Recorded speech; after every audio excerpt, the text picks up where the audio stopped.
আমরা সেদিন আগেই গুনার স্বীকৃতি দিয়ে দেব। আমরা বলবো, আল্লাহ তুমি প্রশ্ন করার আগে তোমার একটা কথা বলি, আমারে কিছু জিজ্ঞেস করো না, আমি সব করেছি। এমন কোন পাপ নাই যে পাপ আমারে দিয়ে হয় নাই। তোমার রহমত দিয়ে তুমি জান্নাতে পাঠাবা, তোমার দয়ায় জান্নাতে যেতে চাই, আমল দিয়ে না। পারবেন বলতে? কিয়ামতের দিন আমরা বলবো, আল্লাহ আমার আমল দিয়ে জান্নাত চাই না, আমি তোমার দয়া দিয়ে জান্নাত চাই। তোমার দয়া ছাড়া আমার কোনো উপায় নাই। কারণ আল্লাহ যদি বিচার করে, বাঁচার কারো উপায় নাই। আল্লাহ যদি বলে ফেলেন তুই এটা করলি কেন, ওখানে গেলি কেন, কোরআনে 1000 বার নিষেধ করলাম তারপরেও এই পাপে জড়ালি কেন, এরকম প্রশ্ন ছুড়ে দিলে আমার উত্তর আছে? বাঁচার কোনো উপায় আছে? রোজ হাসরে হে আল্লাহ আমার করুণা বিচার, করুণা বিচার, বিচার চাহি না তব দয়া চাহি, হে গুনাহগার করুণা বিচার। আপনার আমল দিয়ে জান্নাতে যাবেন? কি দিয়ে যাবেন? আল্লাহর দয়া দিয়ে। আল্লাহর রহম আর দয়া ছাড়া কেউ জান্নাতের চেহারাও দেখতে পাবে না। আমার প্রিয় ভাইরা, এই দোয়া আল্লাহর কাছে পছন্দনীয় হওয়ার কারণ তিনটা। দোয়ার প্রথম অংশে আছে তাওহীদ, আল্লাহর একত্ববাদের ঘোষণা। এই দোয়ার দ্বিতীয় অংশ আছে তাসবিহ, আল্লাহর প্রশংসা সূচক বাণী। এই দোয়ার 3 নাম্বার অংশ পাপের স্বীকৃতি। তাহলে আমরা সবাই গুনাহগার। আমরা আল্লাহর কাছে পাপের স্বীকৃতি দিয়ে বলবো, ও আল্লাহ ইন্নী কুনতু মিনাজ জালিমিন, আমরা জুলুম করেছি, পাপ করেছি, অন্যায় করেছি, আল্লাহ বুঝতে পারি নাই, শয়তানের ওয়াসওয়াসায় পড়ে, বন্ধুর পাল্লায় পড়ে, নফসের খায়েশ মিটাতে যে আল্লাহ করে ফেলেছি। তুমি গুনাহ না মাফ না করলে আমাদের গুনাহ মাফ করার দ্বিতীয় কেউ নাই। ঠিক কিনা বলেন? এভাবে অনুতপ্ত হয়ে যদি আল্লাহর কাছে দোয়া করেন, দেয়ালে পিঠ থেকে গেছে, কোন রাস্তা নাই বের হওয়ার, ওই মুহূর্তেও আপনাকে বিপদ থেকে উদ্ধার করবে কে?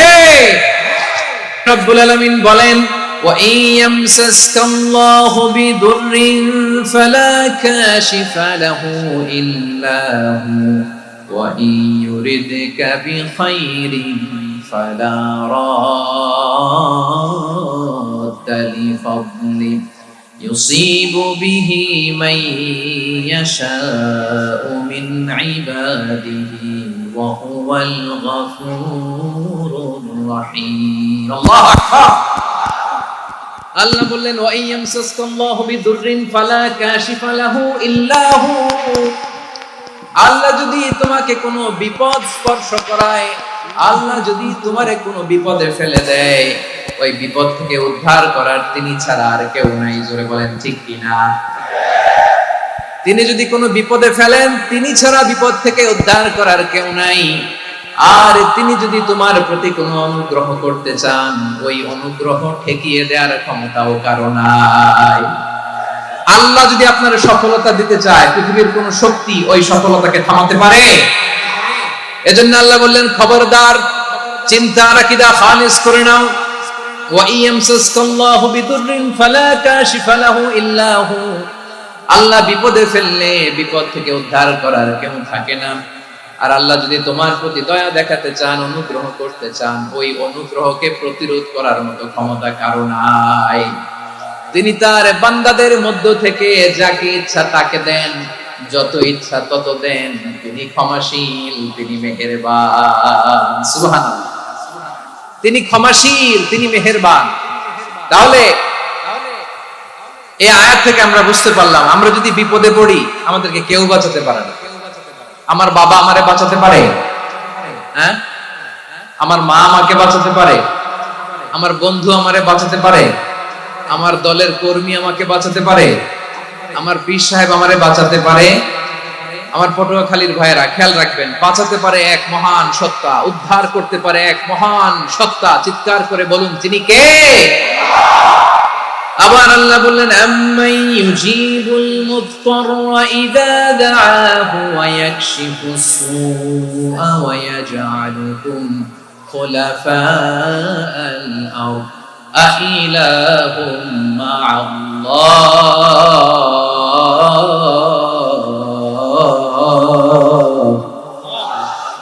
ক্বালিলাম মা তাযাক্কারুন। রব্বুল আলামিন বলেন, বিপদে পড়ে কাতর কণ্ঠে চিন্তাগ্রস্ত হয়ে যখন কেউ ফরিয়াদি হয়ে আল্লাহর ডাকে হাত তোলে, তখন এই ব্যক্তির ডাকে সাড়া দেয় কে? সবাই বলুন। কাতর কণ্ঠে বিপন্ন অবস্থায় আপনি যখন কেঁদে কেঁদে হাত তুলে আপনার দুঃখের কথা জানান, আপনি যখন ডাকেন তারে, তখন আপনার ডাকে সাড়া দেয় কে? আল্লাহ বলে, আমি সাড়া দেই। তোমাদের বিপদকে মুক্ত করে দেয় কে?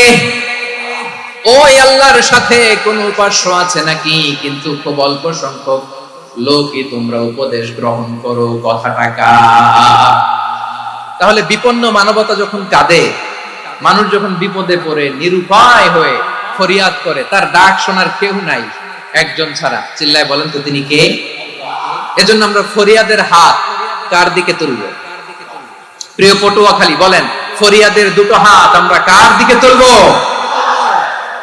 এবং খেয়াল রাখতে হবে, মাথার সাথে সেট করে নিতে হবে, আল্লাহ ছাড়া আমাকে উদ্ধার করার কেউ নাই। এই পৃথিবীতে কেউ আপন না। প্রিয় ভাই, বিপদে বললে বোঝা যায় কেউ আপন না। আপন শুধু একজন মহান সত্তা, তিনি কে? এটা কি আপনারা খেয়াল রাখতে পারবেন?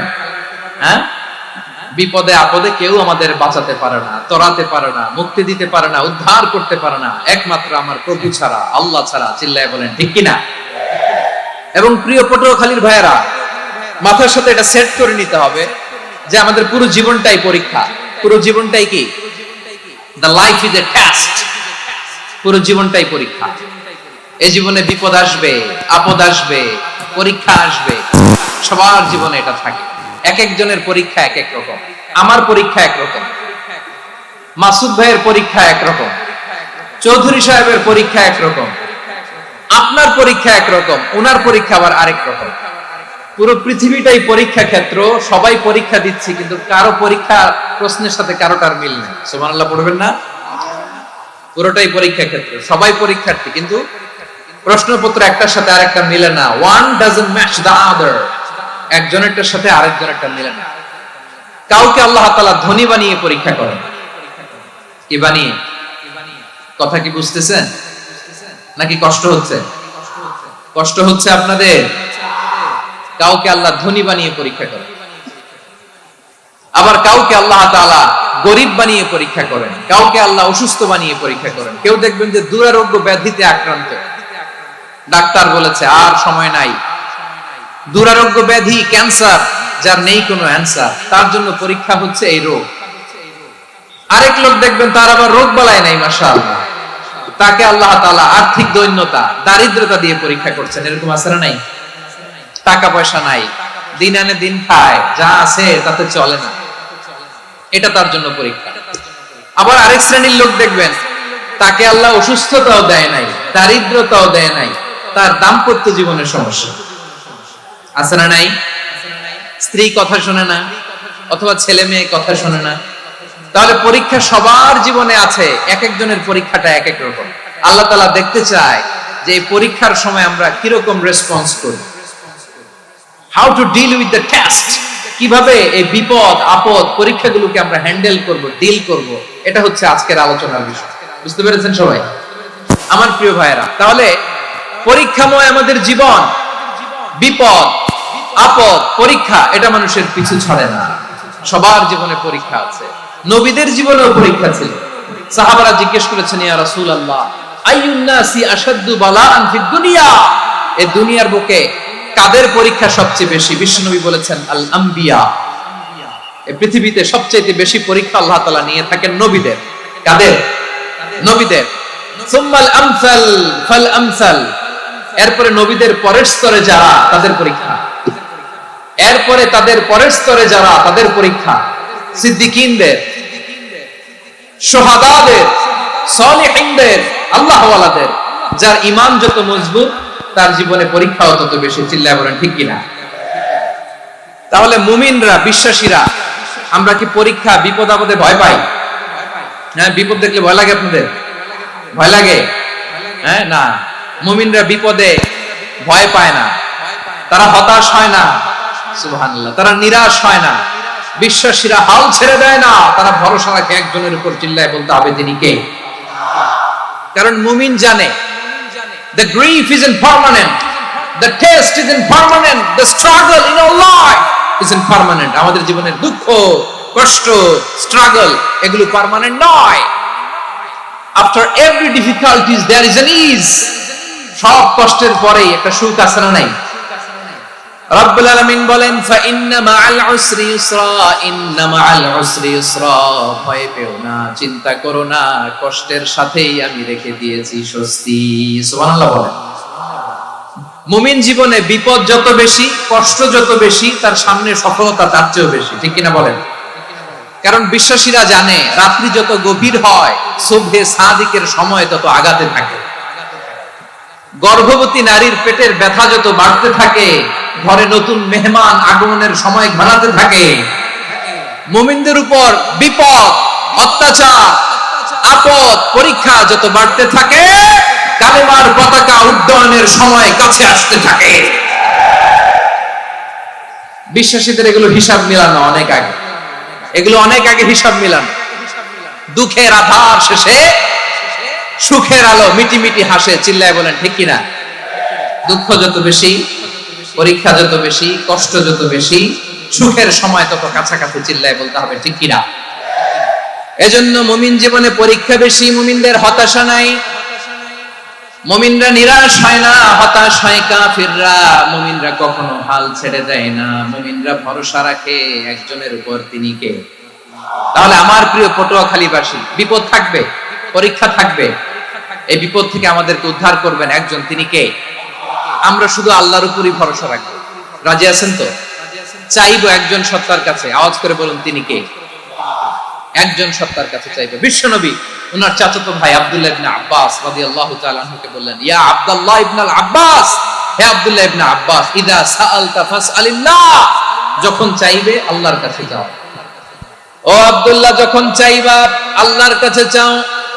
ওয়া ইযা ইসতাআনতা ফাসতাইন বিল্লাহ, যখন সাহায্য চাইবা আল্লাহর কাছে ফরিয়াদ করো। জেনে রেখো ও আব্দুল্লাহ, ওয়া'লাম আন্নাল উম্মাতা লাউ ইজতামাআত আলা আন ইয়ানফাউকা বিশাইইন লাম ইয়ানফাউকা ইল্লা বিশাইইন ক্বাদ কাতাবাহু আল্লাহু লাক। ও আব্দুল্লাহ, জেনে রেখো, মনে রেখো, গোটা বিশ্বের সবাই মিলে যদি তোমার উপকার করতে চায়, ততটুকুই তারা করতে পারবে যতটুকু আল্লাহ তোমার নসিবে সেটা লিখে রেখেছে, ঠিক কিনা বলেন? আর যদি গোটা বিশ্বের সবাই মিলে তোমার বিরুদ্ধে কনস্পাইরেসি করে, ষড়যন্ত্র করে, গোটা বিশ্বের সবাই মিলেও যদি তোমার ক্ষতি করতে চায়, ততটুকুই শুধু পারবে যেটা আল্লাহ তোমার জন্য বরাদ্দ রেখেছে।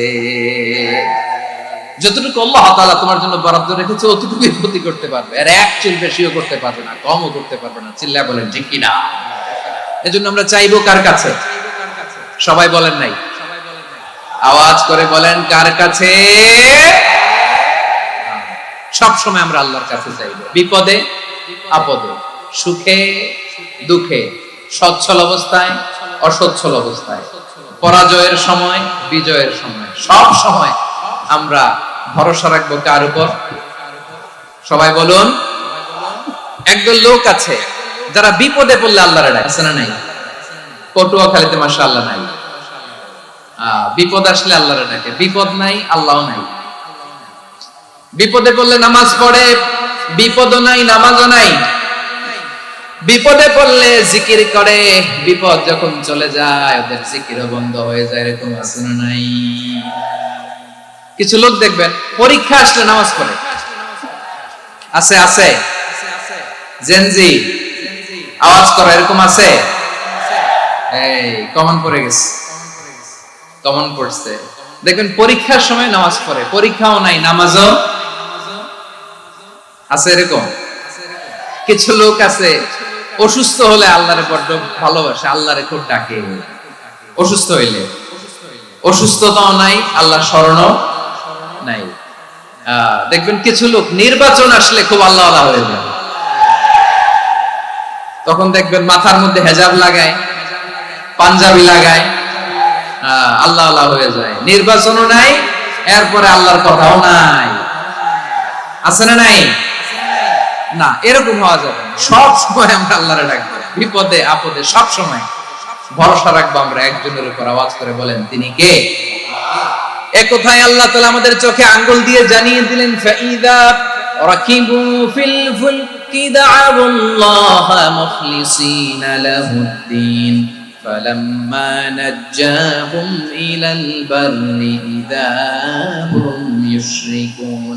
আল্লাহ বলে, একদল লোক আছে, তারা যখন নৌযানে চড়ে, জলযানে চড়ে, সাগরের মধ্যে যখন জাহাজে চড়ে, লঞ্চে চড়ে, তারা যখন তুফানের সম্মুখীন হয়, তখন তারা আল্লাহরে বড্ড বেশি ডাকে, একান্ত ভাবে ডাকে, বিশুদ্ধ চিত্তে ডাকে।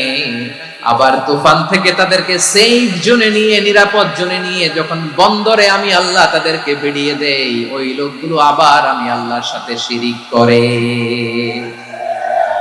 এরকম আছে না নাই? জাহাজে উঠছে, সাগরের মাঝখানে তুফান, ওই সময় দেখবেন আল্লাহ কারে কয়। এই কথা তো আপনাদেরকে বোঝানো সহজ, আপনারা তো নদীর দেশের মানুষ। লঞ্চে চড়েন নাই কারা কারা? দেখি, লঞ্চে চড়ছেন? হ্যাঁ, লঞ্চে চড়ে নাই এরকম একজন নাই এখানে। আচ্ছা, লঞ্চে উঠছেন কে কে? দেখি। মাশাআল্লাহ, মাশাআল্লাহ, মাশাআল্লাহ। ঠিক আছে, আপনাদের বোঝানো সহজ। আচ্ছা, লঞ্চে উঠে তুফানের সম্মুখীন হয়েছেন, জলোচ্ছ্বাস, সবাই? মাশাআল্লাহ। তো এই ওয়াজ তো আপনাদের মুখস্থ, ঠিক কিনা বলেন? আমার বলার দরকার নাই, বলেন। মাঝ নদী, তুফান, জলোচ্ছ্বাস, জলের মধ্যে উচ্ছ্বাস, ঢেউ, টর্নেডো, সাইক্লোন, মেঘের ঘনঘটা, পরিবেশ ঘুটঘুটে অন্ধকার, লঞ্চ একবার এদিকে আরেকবার ওইদিকে, ভিতরে কি অবস্থা হয় বলেন তো? হ্যাঁ, তখন মুসলিম আল্লাহর ডাকে, হিন্দু আল্লাহর ডাকে, ঠিক কিনা বলেন?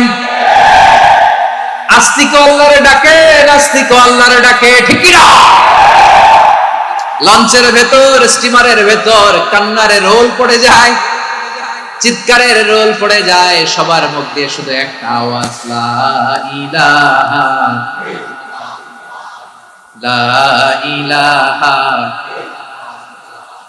লা ইলাহা, সুবহানাল্লাহ, আলহামদুলিল্লাহ, লা ইলাহা।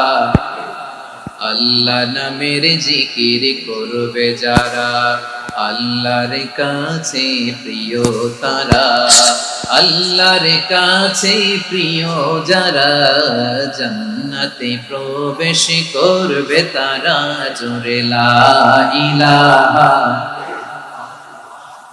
লা ইলাহা ইল্লাল্লাহ, লা ইলাহা ইল্লাল্লাহ, মুহাম্মাদুর রাসূলুল্লাহ সাল্লাল্লাহু আলাইহি ওয়াসাল্লাম। আমার প্রিয় পটুয়াখালীবাসী, তাহলে লঞ্চের ভেতরে যখন আমরা তুফানের মধ্যে পড়ি, তখন সবাই মিলে আমরা একটা নামের জিকির করি। নামটা কার?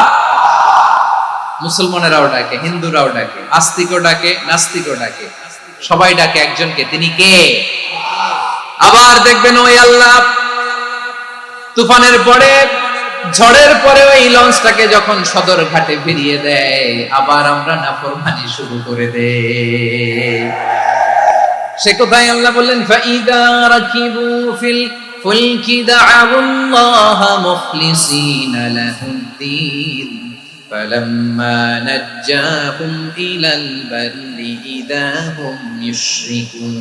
সাগরে যখন তুফানে পড়ে আমি আল্লাহরে ডাকে, আবার আমি আল্লাহ যখন বাঁচিয়ে দেই, আবার আমি আল্লাহর সাথে শিরিক শুরু করে। আমরা কি এরকম হতে চাই নাকি? এরকম করবেন? হ্যাঁ, না। আমরা তুফানে পড়লেও আল্লাহরে ডাকি, আবার বাঁচায় দেওয়ার পরেও ডাকি কারে? আল্লাহকেই ডাকি। বিমানের মধ্যে মাঝে মাঝে দেখবেন যে এয়ার টার্বুলেন্স হয়, জানেন? এয়ার টার্বুলেন্স জানেন তো? মাঝে মাঝে বিমানটা বাউন্সিং করে, বাম্পি, ভেরি বাম্পি ওয়েদার। শুনেন নাই? 40,000 ফিট উপরে যখন থাকে, তখন পাইলট মাঝে মাঝে বলে, dear passengers, ladies and gentleman, right now we are flying 40,000 feet above the ground and we are passing very air turbulence, very heavy air turbulence right now. Please fasten your seat belt. দেখবেন মাঝে মাঝে বলে যে ভদ্র মহিলা, ভদ্র মহোদয়গণ, আমরা 40,000 ফিট উপর দিয়ে যাচ্ছি আর এয়ার টার্বুলেন্স ফেস করছি, মেহেরবানি করে আল্লাহর রাস্তে সিট বেল্ট বাঁধুন। তখন বিমানটা এরকম বাউন্সিং করে, শেকিং করে। আপনারা মুখোমুখি হয়েছেন? ইদানিং এই এয়ার টার্বুলেন্স বেড়ে গিয়েছে। গত বছর আমার ইন্টারন্যাশনাল অনেকগুলো ফ্লাইট ছিল, তো আমি দেখলাম যে আগের ফ্লাইটগুলোর তুলনায় এখন এয়ার টার্বুলেন্স খুব বেশি। আমি একটু রিসার্চ করে দেখলাম ক্লাইমেট চেঞ্জের কারণে, জলবায়ু পরিবর্তনের কারণে আকাশের বাতাসের মুভমেন্টে পরিবর্তন হয়েছে, ফলে এখন বিমান শেকিং করে বেশি, বাউন্সিং, বাম্পি ওয়েদার। তো বলেন তো 40,000 ফিট উপরে যখন আপনি, কয় হাজার ফিট, সবাই বলুন কয় হাজার ফিট, 40,000 ফিট উপরে যখন আপনি, তখন যখন বিমানটা এরকম বাউন্সিং করে, সবাই যখন ভমিটিং করে বিমান নষ্ট করে দেয়, বমি করে, তখন বাঁচানোর কে আছে আল্লাহ ছাড়া? কেউ আছে? ওই মুহূর্তেও সবাই মিলে একজনকে ডাকে আওয়াজ করে বলেন তিনি কে? মাঝে মাঝে কিছু সোশ্যাল মিডিয়ায় কিছু ভিডিও পাওয়া যায় যে হেভি যখন এয়ার টার্বুলেন্স হয় 10 সেকেন্ড 15 সেকেন্ডের কিছু ভিডিও পাওয়া যায়, বিমানটা এরকম বাউন্সিং করছে, বাম্পি ওয়েদার, কাঁপছে, মানুষগুলো বমি করছে, অক্সিজেন মাস্কগুলো সব ঝুলে পড়েছে, বিমানটা শুধু কাঁপছে। তখন দেখবেন বিমানের ভেতরেও এরকম লঞ্চের মতো চিৎকার আছে না নাই? বিমানের ভেতরেও তখন চিৎকার। গত বছর হিথ্রো এয়ারপোর্ট থেকে সিঙ্গাপুর এয়ারলাইন্সের একটা ফ্লাইট, হিথ্রো টু চাঙ্গি, একটা ফ্লাইটে এমন বেশি এয়ার টার্বুলেন্সের শিকার হয়েছিল ওই এয়ারক্রাফটটা, 33 জন যাত্রী সেখানে আহত হয়েছে, একজন যাত্রী নিহত হয়েছে। কেবিন ক্রুজ, এয়ার হোস্টেস যারা আছে, একজনের নাক ফেটে, চোখ ফেটে, কপাল ফেটে, ব্লিডিং হয়ে শয়লা। প্রিয় ভাইরা, 40,000 ফিট উপরে বিমানটা যখন কাঁপবে, তখন আমাদেরকে আল্লাহ ছাড়া আর কেউ বাঁচানোর আছে? এত আস্তে বললে হবে? ওই কঠিন মুহূর্তে আমার বাবা আমারে বাঁচাতে পারে, আমার বন্ধু আমারে বাঁচাতে পারে। এই গ্রাউন্ডে, জমিনের বুকে আমার প্রোটোকল, আমার ক্ষমতা, আমার দাম্ভিকতা কোনো কিছু আমারে বাঁচাতে পারে? একজন ছাড়া, চিল্লায় বলতে হবে তিনি কে? সে আল্লাহ বললেন, গোলাম আমি বিপদের সময় ঠিকই তোমাদের বাঁচিয়ে দেই। ওই বিমানের ভেতরে 40,000 ফিট উপরে যখন তোমরা এয়ার টার্বুলেন্সের শিকার হও, তখন নাস্তিকও আল্লাহরে ডাকে, হিন্দু আল্লাহরে ডাকে। জোরে বলেন ঠিক কিনা? আবার বিমানটা যখন শান্ত হয়ে যায়, একটু পরেই বিমানের স্ক্রিনের মধ্যে হিন্দি সিনেমা খোঁজে। বিমানের স্ক্রিনে কিন্তু বিশাল ওখানে আফলাম ফিল্মের একেবারে বোঝাই করা। বিমানটা শান্ত হলে আবার হিন্দি সিনেমা দেখা শুরু করে। একটু আগে ডাকছিল কারে? দেখবেন বাংলাদেশে আমাদের ক্রিকেটাররা যখন অন্য কোনো দেশের সাথে খেলে, অনেক সময় এমন হয় বল বাকি একটা, রান দরকার 6টা। বল বাকি কয়টা? পটুয়াখালী বুঝে নাই বোধহয়। বল বাকি কয়টা, রান দরকার। আপনি দেখবেন ক্যামেরাম্যান তখন গ্যালারিতে খালি দেখায় দর্শকদের যে কি অস্থিরতা। হিপ হপ স্টাইলের মেয়েটা, যে মেয়েটার ওড়না এতক্ষণ ছিল গলায়, এতক্ষণ কই ছিল, ওই মেয়েটা দেখবেন ওড়নাটা টেনে মাথায় দিয়ে এরকম মুনাজাত করতেছে, আল্লাহ আল্লাহ, একটা সক্কা, আল্লাহ আল্লাহ, আমার লাল সবুজের পতাকারে তুমি অপমানিত কইরো না আল্লাহ, ইন্ডিয়ার সাথে আমাদের খেলা আল্লাহ আল্লাহ, একটা সক্কা, একটা। পুরো খেলা জুড়ে এই মেয়ের ওড়না ছিল গলায়, কিন্তু যখন 1 বলে 6 রান দরকার, ওড়না চলে আসছে কোথায়? মাথায়। আবার মুনাজাত আছে না নাই? ঠিকই বাংলাদেশের দামাল ছেলে এমন এক শট মারলো, বল চলে গেল স্টেডিয়ামের বাইরে, ছক্কা, জিতে গেলাম আমরা। পুরো স্টেডিয়াম জুড়ে চিৎকার, হই হুল্লোড়, মौज মাস্তি। যেই মেয়েটা মাথার মধ্যে ওড়না দিয়ে এতক্ষণ সুবহানাল্লাহ সুবহানাল্লাহ বলে আল্লাহর কাছে দোয়া করেছে, ওই মেয়ে এখন আবার ওড়না ফেলে দিয়ে নাচা শুরু করে দিয়েছে। তাহলে আল্লাহর ভয়, আল্লাহর প্রতি আস্থা, বিশ্বাস, ভালোবাসা, এটা কি ক্ষণিকের জন্য? মানে আমার যখন লাগবে তখন আল্লাহর ইউজ করব নাকি? হ্যাঁ, বিপদে আপদে সুখের সময় দুঃখের সময় সচ্ছল অসচ্ছল অবস্থায় বিশ্বাসীরা ভরসা রাখে একজনের উপর। চিৎকার করে বলো পটুয়াখালী তিনি কে? সে আল্লাহ বললেন, গোলাম মনে করো না জাহাজ থেকে সদরঘাটে ভিড়িয়ে দিলাম তুমি নিরাপদ হয়ে গেছো। মনে করো না 40,000 ফিট থেকে সেফ ল্যান্ডিং এর পরে এয়ারপোর্টে নেমে গেলেই তুমি নিরাপদ হয়ে গেছো। ও মিয়া, বিপদ কি শুধু সাগরে আর আকাশে? ঘরের বিপদও, ঘরের ভেতরও বিপদ আসতে পারে কি পারে না? এজন্য সূরা মুলকে আল্লাহ বললেন, আমিনতুম মান ফিস সামাই আন ইয়াখসিফা বিকুমুল আরদা ফাইদা হিয়া তামুর। তোমরা কি ভাবছো তোমরা নিরাপদ? সাগরের মধ্যে তুফান, আল্লাহ আল্লাহ ডাকলাম, সদরঘাটে যেয়ে পড়ছি, বেঁচে গেছেন তো আপনি। আর পাবে আপনারে আল্লাহ? আল্লাহর তো সাগরের মাঝখানে তো আল্লাহ আপনারে পাইছিল, আর তো পাবে না। আর পাবে আপনারে? আর আল্লাহ ধরতে পারবে আপনারে? ঘরের ভেতরও বিপদ দিয়ে আটকাতে পারে কে? 5 স্টার 7 স্টার হোটেলের ভেতরও আমাকে বিপদের মধ্যে ফেলে দিতে পারেন কে? আল্লাহ বললেন, তোমরা কি ভেবেছো তোমরা নিরাপদ? আমি চাইলে ল্যান্ডস্লাইডস, ভূমিধস দিয়ে 1 লক্ষ 1 মিনিটে নিয়ে যেতে পারি। এক সুনামি দিয়ে থাপ্পড় মেরে 3 লক্ষ সাগরের ভেতরে ঢুকাই দিতে পারি। 1 সেকেন্ডও লাগে না আমার।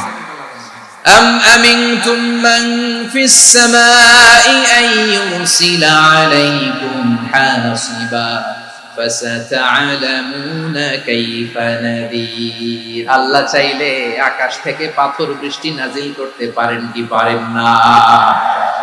এই মুহূর্তে এখানে ভূমিকম্প দিতে পারেন কি পারেন না? আচ্ছা, ভূমিকম্প যখন হয় আমাদের কারো হুঁশ থাকে? আপনি মনে করছেন আমরা সাধারণ মানুষ, আমরা দৌড় দেই, আর প্রেসিডেন্ট প্রধানমন্ত্রী ওনারা বুঝি খাটে শুয়ে থাকে? কথা বুঝে নাই বোধহয়। ভূমিকম্প, আর্থকোয়েক যদি হয়, বাঁচার জন্য আমরা কি করি? হয় খাটের তলায়, ডাইনিং টেবিলের নিচে, উপরে শক্ত কিছু আছে এটার নিচে, অথবা ঘর থুইয়া দাও দৌড়। তো প্রধানমন্ত্রী উনি কি করে? প্রেসিডেন্ট উনি কি করে? হ্যাঁ, উনি খাটের মধ্যে যে শুয়ে থাকে নাকি? উনিও দৌড়, সাধারণ মানুষও দৌড়, প্রধানমন্ত্রীও দৌড়, বাড়িওয়ালাও দৌড়, ভাড়াটিয়াও দৌড়, সবাই দৌড়। নাকি ভাড়াটিয়ারা বাড়ি থুইয়া দৌড়, বাড়িওয়ালারা বেরোয় না? এরকম না। তাহলে যে কোনো মুহূর্তে ভূমিকম্প দিয়ে নাস্তানাবুদ করতে পারে কে? আমার প্রিয় ভাইয়েরা, আমরা নিরাপদ নই, আমরা তার দয়ায় বেঁচে আছি। কার দয়ায়? এজন্য আল্লাহ বললেন, গোলাম যে কোনো মুহূর্তে বিপদ দিয়ে তোমাদেরকে নাস্তানাবুদ করতে পারি। বিশ্বাসী বলে যদি নিজেকে দাবি করো, সব সময় ডাকতে হবে একজন সত্তা, কে? বলেন তিনি কে? এই কথা ক্লিয়ার? এই সবগুলো উদাহরণ শেষে সবার কাছে ক্লিয়ার হয়েছে না যে বিপদ থেকে, আপদ থেকে, পরীক্ষা থেকে, ক্যালামিটি থেকে আমাদেরকে কেউ বাঁচাতে পারে না একজন সত্তা ছাড়া। আবারও বলেন তো তিনি কে? ক্লিয়ার? হ্যাঁ, সবাই বুঝতে পারছেন? আচ্ছা, এবার আমরা দেখি বিষ্ণু ঈসা ইসলামের জীবনে বিপদ আপদ ছিল কিনা। উনি বিপদ আসলে কিভাবে ডিল করতেন, বিপদ আসলে কোন দোয়া পড়তে হয়, কিভাবে ফরিয়াদের হাত উত্তোলন করতে হয়, কিভাবে রবের দরবারে নতজানু হয়ে ফরিয়াদ করতে হয়, এটা জানার দরকার আছে না নাই? আসুন আমরা বিষ্ণুনবীর জীবনী থেকে দেখি বিপদ আসলে উনি কি করতেন। বিপদ আসলেই প্রথমে বিষ্ণু ঈসা ইসলাম একটা দোয়া পড়তেন। কি পড়তেন? তিনি পড়তেন, ইন্না লিল্লাহি ওয়া ইন্না ইলাইহি রাজিউন। নিশ্চয় আমরা আল্লাহর জন্য, নিশ্চয় আমরা কার দিকে ফিরবো? ভাই পড়বেন না? যারা যারা বিপদ আসলে এই দোয়াটা পড়বেন এখন থেকে, আওয়াজ করে ইনশাআল্লাহ বলেন। যা হারাইছেন তার চেয়ে শ্রেষ্ঠ জিনিস দিয়ে বদলা দিবে কে? বিশ্বাস হয়? একটু সন্দেহ লাগে মনে হয়, একটু সন্দেহ সন্দেহ আছে? যাদের বিশ্বাস হবে তাদের কি আল্লাহ উত্তম বদলা দিবে, ঠিক কিনা বলেন? তাহলে বিপদে পড়লেই প্রথমে আমরা এটা পড়ি। দোয়াগুলো যদি এখন মুখস্থ না হয়, এই যে রেকর্ডিং হচ্ছে, পেয়ে যাবেন, কালকেই পেয়ে যাবেন। শুনে শুনে মুখস্থ করবেন। আমার মায়েরা, আমার বোনেরা, আপনাদের জন্য 3টি মাঠের অ্যারেঞ্জমেন্ট করা হয়েছে, আমি জানি।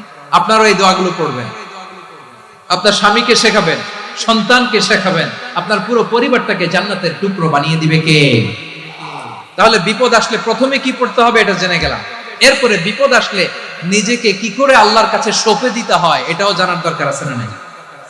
বিপদে প্রথমে ইন্নালিল্লাহ করলাম, ধৈর্য ধারণ করলাম, বিপদ থেকে উদ্ধারের সর্বোচ্চ চেষ্টা করলাম। আমার কাজ যখন শেষ, তখন আমি আমার এই বিষয়টা আল্লাহর কাছে সঁপে দিই। কার কাছে সুপর্দ করব? কার কাছে? বিপদে পড়লে কেমন করে নিজেকে আল্লাহর কাছে সঁপে দিতে হয়, আসুন সাইয়েদনা ইব্রাহিম আলাইহিস সালামের জীবনী থেকে জানি। আল্লাহর খলিল ইব্রাহিম আলাইহিস সালাম আমাদের মতো সমাজ ব্যবস্থা পায় নাই। আমরা জন্মের পরে আমাদের কানের ভেতরে আজান দিয়েছে কে? একামত দিয়েছে কে? আমাদের বাপ দাদারা আমাদের কানে আজান দিয়েছে কি? দেয় নাই। আমাদের জন্মের পরেই তো আজান, একামত, বাড়ির পাশে মসজিদ, প্রতিদিন আজান, জুমার খুতবা, প্রতি মাসে মাসে তাফসীরুল কোরআন মাহফিল, মসজিদ, মিনারা, অভাব নাই। ঠিক কিনা বলে? আপনি যেই সুন্দর ইসলামিক এনভায়রনমেন্ট পেয়েছেন, আমাদের ইব্রাহিম খলিল উনিও কি এরকম পেয়েছিলেন? হ্যাঁ, উনি জন্মের পর পরে ওনার কানে আজান দিয়েছে কেউ? আমার প্রিয় ভাইরা, আগা গোড়া একটা শিরকি পরিবেশ উনি জন্মগ্রহণ করেছেন। উনি ছাড়া ওই তল্লাটে একজনও আল্লাহর উপর বিশ্বাসী নাই। কল্পনা করতে পারেন? গোটা তল্লাটে, গোটা দেশে বিশ্বাসী মুমিন, আল্লাহর উপর বিশ্বাস স্থাপনকারী কয়জন? সবাই বলেন কয়জন? বাকি সব মুশরিক। বাকি সব মুশরিক নিজের সাথে নিজে শক্ত বোঝাপড়া করে, অ্যানালজি করে, সেলফ কনভারসেশন করে উনি মহা সত্যের সন্ধান পেয়েছে। উনি আকাশের তারা দেখে ভাবে মনে হয় এটাই আমার খোদা, পরে দেখে তারা নাই, মনে মনে বলে না তাইলে এটা না। আবার চাঁদ দেখে বলে চাঁদটা বড় মায়া লাগে, মনে হয় এটাই আমার রব, পরে দেখে চাঁদও নাই, কয় না এটা না। এরপরে দ্বীপ প্রহরের জলজলে সূর্যটা খা খা করে গোটা পৃথিবীটারে রৌদ্র দিয়ে তাতিয়ে রাখে। তিনি ভাবলেন মনে হয় এটাই আমার রব, কারণ এটাই তো সবচেয়ে বড়। কিন্তু বিকেল বেলা ওই সূর্যটাও যখন চলে যায়, সাইয়েদনা ইব্রাহিম বলে না এটাও তো নাই, আমার খোদা যদি আমারে ছেড়ে চলে যায়, বিপদে পড়লে আমারে উদ্ধার করবে কে? এভাবে নিজের সাথে অ্যানালজি, সেলফ কনভারসেশন করতে করতে করতে তিনি মহা সত্যের সন্ধান পেয়েছেন। সুবহানাল্লাহ। সব শেষে তিনি ডিসিশন নিয়ে ঘোষণা দিলেন, ইন্নী ওয়াজ্জাহাতু ওয়াজহিয়া লিল্লাযী ফাতারাস সামাওয়াতি ওয়াল আরদা হানিফান ওয়া মা আনা মিনাল মুশরিকিন। নিশ্চয় আমি এমন সত্তার দিকে মনোনিবেশ করলাম, মুখাপেক্ষী হলাম, যিনি আকাশ বানিয়েছেন, জমিন বানিয়েছেন, আমি মুশরিক নই। সুবহানাল্লাহ। পারতেন? আপনি পারতেন? কেউ নাই, লক্ষ লক্ষ মুশরিক, আপনি একা। ওনার মতো এরকম বিচক্ষণতা দিয়ে আল্লাহরে খুঁজে পাইতে পারতেন আপনি? কি নবী ছিল, আল্লাহকে খুঁজে পেয়েছে। যখন আল্লাহর ইবাদত শুরু করলো, এই কথা ছড়ায় পড়লো চারদিকে। নমরুদ সাইয়েদনা ইব্রাহিমকে ডেকে পাঠালেন। নমরুদ বলে, ইব্রাহিম তুমি নাকি মূর্তির পূজা না করে কোন নতুন রবের ইবাদত করো, কে তোমার রব? সাইয়েদনা ইব্রাহিম বললেন, রব্বি আল্লাযী ইউহয়ী ওয়া ইউমীত, আমি এমন রবের ইবাদত করি যিনি জীবন দেন, যিনি মৃত্যু দেন। নমরুদ বলে, তাই নাকি? তোমার রব জীবন দেয়, মৃত্যু দেয়, আর এটা তো আমি দেই। আমিও তো জীবন দেই, আমিও তো মৃত্যু দেই। সাইয়েদনা ইব্রাহিম বললেন, কেমন করে তুমি জীবন দাও, মৃত্যু দাও, একটু দেখাও তো। নমরুদ জেলখানা থেকে দুজন কয়েদিকে ডেকে আনলো। কয়েদি এনে অর্ডার করলো, একটাকে এখনই শিরোচ্ছেদ, হেড অফ, ডেথ পেনাল্টি, মৃত্যুদণ্ড দেয়া হলো, ফিনকি দিয়ে রক্ত বের হলো। নমরুদ বলে, দেখো দুজনকে ধরে আনলাম, একজন কয়েদিকে দিলাম ডেথ পেনাল্টি, মৃত্যুদণ্ড, ওরে মৃত্যু দিলাম। আরেকজন যে দাঁড়িয়ে আছে, চাইলে ওরেও আমি মৃত্যুদণ্ড দিতে পারি, কিন্তু না, ওরে আমি দিব না, ওরে আমি বাঁচায়া দিলাম, ছেড়ে দিলাম, মানে জীবন দিলাম। দেখো ইব্রাহিম, তোমার চোখের সামনে একজনরে মৃত্যু দিলাম, আর একজনরে জীবন দিলাম। আপাত দৃষ্টিতে তাই তো, একজনরে তো জীবন দিল, আরেকজনরে মৃত্যু দিল। সাইয়েদনা ইব্রাহিম এবার বিপাকে পড়ে গেলেন। কিন্তু এক একজন নবীকে আল্লাহ এমন উইজডম, বিচক্ষণতা দিয়ে এই জমিনে পাঠিয়েছেন। মুহূর্তের মধ্যে আল্লাহর খলিল ইব্রাহিম বললেন, ইন্নাল্লাহা ইয়াতি বিশ-শামসি মিনাল মাশরিকি ফাতি বিহা মিনাল মাগরিব ফাবুহিতাল্লাযী কাফার। আল্লাহর খলিল ইব্রাহিম বললেন, নমরুদ বুঝলাম তুমি জীবন দাও, মৃত্যু দাও, দেখলাম, কিন্তু আমার রব, আমার আল্লাহ প্রতিদিন সকালবেলা উষা লগ্নে ওই পূর্ব দিগন্ত থেকে সূর্যটাকে উদিত করেন, সাঁঝের বেলা, বিকেল বেলা, কুথুরি লগ্নে, সন্ধ্যা বেলা ওই দ্বিপ্রহরের জল জলে সূর্যটাকে পশ্চিম দিগন্তে ডুবিয়ে দেন। মানে সকালবেলা পূর্ব দিক থেকে উদিত করা সূর্যটাকে পশ্চিম দিকে বিকেলে তিনি ডুবিয়ে দেন। তুমি যদি পারো ওই সূর্যটাকে পশ্চিম দিক থেকে উদিত করে পূর্ব দিকে ডুবিয়ে দাও। সুবহানাল্লাহ পড়বেন না? দেখেন, ইনস্ট্যান্ট ইন্টেলেক্ট, মুহূর্তে বিচক্ষণতা, উইজডম কাকে বলে? নমরুদ পারবে? নমরুদের বাপ পারবে? ওর দাদা, ওর 14 গোষ্ঠী, গোটা বিশ্বের সব ক্ষমতাধর রাষ্ট্রনায়করা একসাথে হলে পারবে? ফাবুহিতাল্লাযী কাফার, পারে নাই, ব্যর্থ হয়েছে। এবার তেলে বেগুনে জ্বলে উঠেছে, রেগে মেগে আগুন বলে ফালকুহু ফিল জাহিম। ওর সাথে তর্ক নাই, না পেরে এবার এটারে আগুনে ফেলা। বিশাল বিশাল গাছ কেটে লাকড়ি এনে আগুনের কুণ্ডলি বানানো হলো, দাও দাও দাও দাও করে আগুন জ্বলে। আল্লাহর খলিল ইব্রাহিমকে আগুনে নিক্ষেপ করা হবে। আল্লাহর খলিল সাইয়েদনা ইব্রাহিমের হাতের মধ্যে রশি দিয়ে টাইট করে বাঁধা হলো, পায়ের মধ্যেও টাইট করে রশি দিয়ে বাঁধা হলো। আল্লাহর খলিল ইব্রাহিমকে আগুনের কুণ্ডলির মধ্যে ফেলা হবে। ওমিয়া, আপনি যে বিপদের কারণে ভয় পান, হতাশ হন, এটা কোনো বিপদ ওনার বিপদের সামনে? পটুয়াখালী আওয়াজ করে বলুন, সাইয়েদনা খলিল ইব্রাহিমের বিপদের সামনে আমাদের বিপদগুলো কোনো বিপদ? কোনো বিপদই না, এটা কোনো বিপদই না। হাত পা বেঁধে টাইট করে নিক্ষেপ করা হবে, সিম্পলি ফেলা যাবে না, কারণ দাও দাও করে দ্য ব্লেজিং ফায়ার, এমন আগুনের কুণ্ডলি কাছে যাওয়া যায় না, আগুনের উত্তাপে নিক্ষেপ করা হবে। হাতে রশি বেঁধে, পায়ে রশি বেঁধে আল্লাহর খলিল ইব্রাহিম আলাইহিস সালামকে আগুনের মধ্যে নিক্ষেপ করা হবে। আহা, এটার বলে অগ্নি পরীক্ষা। উনি অগ্নি পরীক্ষার সম্মুখীন হয়েছেন। এজন্য কঠিন পরীক্ষাকে আমরা অগ্নি পরীক্ষার সাথে তুলনা করি, ঠিক কি না?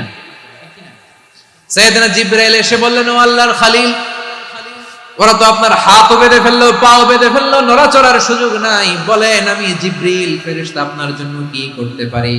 আল্লাহর খলিল ইব্রাহিম বলেন, ও জিবরাইল, তোমার কাছে আমার কোনো চাওয়া পাওয়া নাই। সুবহানাল্লাহ বলেন। তোমার কাছে বলার কিছু নাই, তোমার সাহায্যের আমার দরকার নাই। সাইয়েদনা ইব্রাহিম আলাইহিস সালামকে হাতে পায়ে রশি বেঁধে, হাত পা বাঁধা অবস্থায় জ্বলন্ত অগ্নিকুণ্ডে যখন নমরুদের দলবল নিক্ষেপ করবে, আল্লাহর খলিল কিভাবে নিজেকে আল্লাহর কাছে সঁপে দিয়েছেন, পটুয়াখালীর ভাইরা খেয়াল করে শুনুন।